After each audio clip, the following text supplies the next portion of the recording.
سورہ مدثر کی آیت نمبر 8 میں اللہ تعالیٰ فرما رہے ہیں فَإِذَا نُقِرَ فِي النَّاقُورِ، پھر جب سور میں پھونک مار دی جائے گی۔ آیت مبارکہ میں لفظ نُقِرَ جو استعمال کیا گیا ہے یہ نکر سے ہے۔ ہر بجنے والی چیز جس میں پھونک مار کر آواز پیدا کی جائے اسے نکر کہا جاتا ہے۔ تو گویا ناقور ایسی چیز جو کہ اندر سے خالی ہوتی ہے، اور اہل علم یہ فرماتے ہیں کہ نکر کا یہ معنی بھی ہوتا ہے کہ کسی چیز کو اتنا بجایا جائے کہ جس سے سراغ ہو جائے۔ لہٰذا ناقور میں سور کی آواز کے ساتھ فرشتے کی آواز بھی شامل ہو جائے گی۔ اگر صرف کسی آلے سے آواز پیدا کی جائے تو وہ سور ہوتا ہے، لیکن جب اس آواز میں جو ہے فرشتے کی آواز بھی شامل ہو جائے گی تو وہ نوکیرہ کا معنی دیتا ہے۔ ہم آج بھی دیکھتے ہیں کہ جو ہمارے اسپیکرز ہوتے ہیں ان میں چھوٹے چھوٹے سراغ ہوتے ہیں کہ جسے آواز جو ہے وہ زیادہ وسعت کے ساتھ پھیل سکتی ہے۔ تو یہی تصور جو ہے لفظ ناقور کے اندر بھی دیا گیا ہے۔ احادیث مبارکہ میں بھی ناقور کا کچھ ایسا ہی تصور دیا گیا ہے کہ وہ سیپ کے موتی کے جیسا ہے جس میں سراغ ہیں۔ اسرافیل علیہ السلام اس کو اپنے لبوں کے ساتھ لگا کے اس انتظار میں ہے کہ کب اللہ تعالیٰ کا حکم آئے اور اس کو بجایا جائے۔ پھر اللہ تعالیٰ فرماتے ہیں فَذَلِكَ يَوْمَئِذٍ يَوْمٌ عَسِيرٌ، اور وہ دن بہت مشکل ہوگا، عَلَى الْكَافِرِينَ غَيْرُ يَسِيرٌ، اور کافروں کے لیے اس میں کوئی آسانی نہیں ہوگی۔ اس کے بعد آنے والی آیات میں اللہ تعالیٰ نے ایک کردار اور ایک شخصیت کو بیان کیا ہے، اور اس کو اتنے اہتمام کے ساتھ اللہ پاک نے بیان فرمایا ہے۔ مفسرین کرام یہ فرماتے ہیں کہ اس کی وجہ یہ ہے کہ جب انسان دین کا کام کرتا ہے تو اس کو بہت سارے لوگوں کے ساتھ سابقہ پڑتا ہے۔ کچھ لوگ ایسے ہوتے ہیں جو سرعام آ کے آپ کی مخالفت کرتے ہیں، اور کچھ لوگ ایسے ہوتے ہیں کہ جو سامنے آپ کی مخالفت نہیں کرتے بلکہ سامنے ان کا رویہ جو ہوتا ہے بڑا کمپرومائزنگ قسم کا ہوتا ہے، لیکن پس پشت جو ہوتا ہے وہ آپ کی جڑیں کاٹ رہے ہوتے ہیں۔ لہٰذا نبی علیہ السلام کو ابو جہل اور ابو لہب جیسے دشمن کا بھی سامنا کرنا پڑا جو کہ سرعام آپ علیہ السلام سے دشمنی کرتے تھے، اور ولید بن مغیرہ جیسے لوگوں سے بھی آپ علیہ السلام کو مکہ کی زندگی میں سامنا کرنا پڑا جو بظاہر آپ علیہ السلام کے ساتھ اپنا تعاون شو کرتے تھے مگر پیچھے وہ آپ علیہ السلام کے بارے میں بڑا سخت رویہ رکھتے تھے۔ ایسے کردار سے اللہ تعالیٰ کو شدید نفرت ہے۔ اکثر مفسرین کرام نے ان کو مکہ کے منافقین سے جو ہے تعبیر کیا ہے، اور اس کی نفرت جو ہے ہمیں آیات میں نظر آتی ہے کہ نبی دعوت کے معاملے میں ایسے لوگوں سے آپ محتاط رہیں۔ یہی وجہ ہے کہ اللہ پاک نے اس کردار کو یا شخصیت کو اتنی تفصیل کے ساتھ بیان کیا گیا ہے تاکہ نبی علیہ السلام اس کے فریب کو سمجھ سکیں، اور آنے والے وقت میں ہر امتی جو ہے اپنی زندگی میں ایسے کردار کو سمجھے کہ یہ کردار کتنے نقصان دہ ہوتے ہیں۔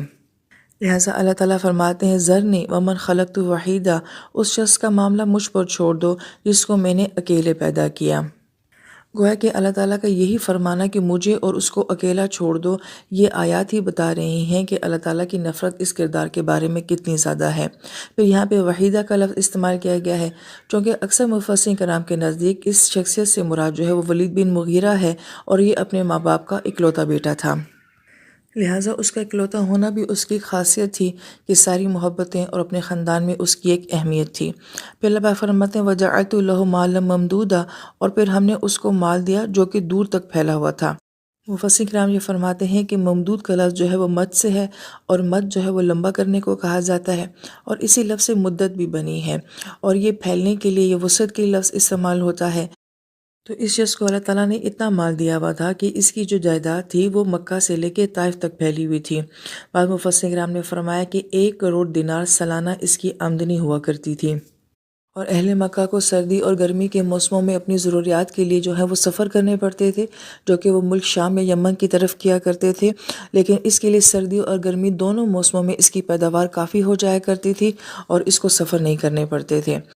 اور پھر اللہ پاک فرماتے ہیں وَبَنِينَ شَهُودًا، اور ہم نے اس کو بیٹے دیے جو ہر وقت اس کے سامنے موجود رہتے تھے۔ بعض مفسرین کرام فرماتے ہیں کہ اس کو اللہ پاک نے 10 بیٹے دیے تھے، اگرچہ 10 بیٹوں میں سے 3 بیٹے اس کے مسلمان ہو گئے تھے، ہشام بن ولید، عمارہ بن ولید اور خالد بن ولید رضی اللہ عنہم، باقی 7 بیٹے اس کے کافر تھے۔ اور پھر آیت مبارکہ میں بنین کے ساتھ شہود کا لفظ استعمال کیا گیا ہے کہ بیٹے ہر وقت پاس رہا کرتے تھے، کیونکہ باقی اہل مکہ کو اپنی ضروریات کے لیے گرمیوں سردیوں میں سفر کرنا پڑتا تھا، تو یا تو بیٹا سفر کرتا تھا یا باپ سفر کرتا تھا، تو ان کے پورے موسم جو ہیں وہ سفروں میں گزر جایا کرتے تھے۔ تو لازم بات ہے کہ اس صورت میں اولادوں کی اور ماں باپ کی آپس میں جدائی ہو جایا کرتی تھی، اور یہ ایک مشکل مرحلہ ہوتا ہے۔ اس کو اللہ تعالیٰ نے اتنی آسانی دی تھی کہ نہ اس کو خود اور نہ اس کے بیٹوں کو کسی قسم کا کوئی سفر نہیں کرنا پڑتا تھا، ان کو اپنی ہی پیداوار جو ہے اپنی زمینوں سے کافی ہو جایا کرتی تھی۔ لہٰذا مفسرین کرام یہاں پہ ایک نقطہ یہ بھی بیان کرتے ہیں کہ اس آیت مبارکہ میں اولاد کا اپنے پاس ہونا جو ہے یہ ایک بہت بڑی نعمت کے طور پہ بیان کیا گیا ہے۔ لہٰذا جن ماں باپ کو اپنی مجبوریوں کی وجہ سے یا کمائی کی وجہ سے اولادوں کو باہر بھیجنا پڑتا ہے اور ساری زندگی ایسا ہوتا ہے کہ ماں باپ پیچھے اکیلے رہ جاتے ہیں اور اولادیں کہیں اور ہوتی ہیں، تو یہ بھی ایک طرح سے آزمائش ہے۔ اللہ تعالیٰ کی بہت بڑی نعمت یہ ہے کہ ماں باپ کے ساتھ اولاد کو رہنا نصیب ہو اور ماں باپ کی خدمت کرنا جو ہے وہ اولادوں کو نصیب ہو، ورنہ عموماً ایسا ہی ہوتا ہے کہ فون پہ باتیں ہوتی رہتی ہیں، پیسے مل جاتے ہیں، مگر ماں باپ کو کندھا دینے کے لیے اولاد نہیں ملتی ہے۔ لہٰذا اللہ تعالیٰ سے یہ دعا مانگتی رہنی چاہیے کہ اللہ تعالیٰ کی رزق کے معاملے میں اتنی آسانیاں دے کہ ہماری اولادیں اس کی خاطر ہم سے دور نہ جائیں۔ جبکہ حقیقت یہ ہے کہ صرف رزق کی خاطر ہی نہیں بلکہ کہیں کہیں شوق کی خاطر بھی جو ہے اولادیں ماں باپ کو چھوڑ دیا کرتی ہیں۔ لہٰذا اہل علم یہ فرماتے ہیں کہ اس آیت مبارکہ سے یہ تصور دیا جا رہا ہے کہ ایک وقت ہوتا ہے کہ اولاد کو ماں باپ کی ضرورت ہوتی ہے، پھر ایک وقت ایسا آتا ہے کہ ماں باپ کو اولاد کی ضرورت ہوتی ہے۔ لہٰذا جس کو جس وقت جس کی ضرورت ہوتی ہے اس وقت اس کا پاس ہونا یہ اللہ تعالیٰ کی بہت بڑی نعمت ہے۔ پھر اللہ پاک فرماتے ہیں وَمَحَّدْتُ لَهُ تَمْہِیدًا، اور اس کے لیے ہر کام کے راستے ہم نے ہموار کر دیے تھے۔ آیت مبارکہ میں جو مہدتو کا لفظ ہے یہ مہد سے ہے۔ مہد جو ہے وہ پنگوڑے کو بھی کہا جاتا ہے، مہاد اسی سے لفظ نکلا ہے جو کہ آرام دہ بستر کو بھی کہا جاتا ہے، اور مہد ماں کی گود کو بھی کہا جاتا ہے۔ مفسر کرام یہ فرماتے ہیں کہ یہاں پہ مہدتو سے مراد اس کی لگژری لائف ہے کہ اللہ تعالیٰ نے اس کو ہر طرح کی آسانیاں دی تھیں، جائیداد بھی تھی، بیٹے بھی تھے، سفر اس کو نہیں کرنے پڑتے تھے، سرداری اس کے پاس تھی، تو اللہ پاک نے ہر طرح سے اس کی زندگی کو جو ہے وہ بڑا آسان کیا ہوا تھا۔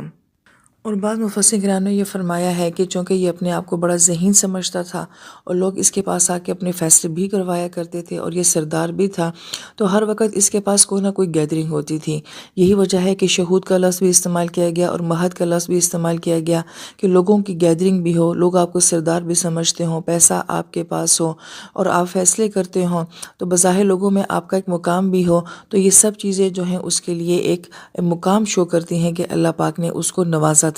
لیکن اس نے کیا کیا؟ ثم اطمع ان ازید، پھر بھی وہ لالچ کرتا ہے کہ میں اس کو اور زیادہ دوں۔ لہٰذا ایسا شخص جو ہے وہ کبھی بھی اپنی حالت کے اوپر مطمئن نہیں ہوتا، اتنا کچھ ملنے کے باوجود بھی اس کی تمنا یہ ہوتی ہے کہ مجھے اس سے بھی زیادہ ملے۔ تو اللہ تعالیٰ فرماتے کلّا ہرگز نہیں، انہ کان لآیاتنا عنیدا، کہ وہ تو ہماری آیتوں کا دشمن بن گیا ہے۔ اور آیت مبارکہ میں لفظ عناد جو استعمال ہوا ہے، حق کو جاننے کے بعد پھر کوئی اس کی مخالفت کرتا ہے تو ایسی دشمنی کو عناد کہا جاتا ہے۔